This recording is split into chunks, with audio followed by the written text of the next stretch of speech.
কবি সুকান্ত ভট্টাচার্যে সিঁড়ি। আমরা সিঁড়ি, তোমরা আমাদের মারিয়ে প্রতিদিন অনেক উঁচুতে উঠে যাও, তারপর ফিরেও তাকাও না পিছনের দিকে।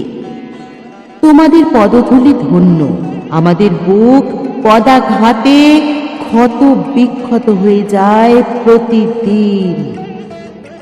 তোমরাও তা জানো, তাই কার্পেটে মুড়ে রাখতে চাও আমাদের বুকের ক্ষত, ঢেকে রাখতে চাও তোমাদের অত্যাচারের চিহ্নকে, আর চেপে রাখতে চাও পৃথিবীর কাছে তোমাদের গর্বোদ্ধত অত্যাচারী পদধ্বনি।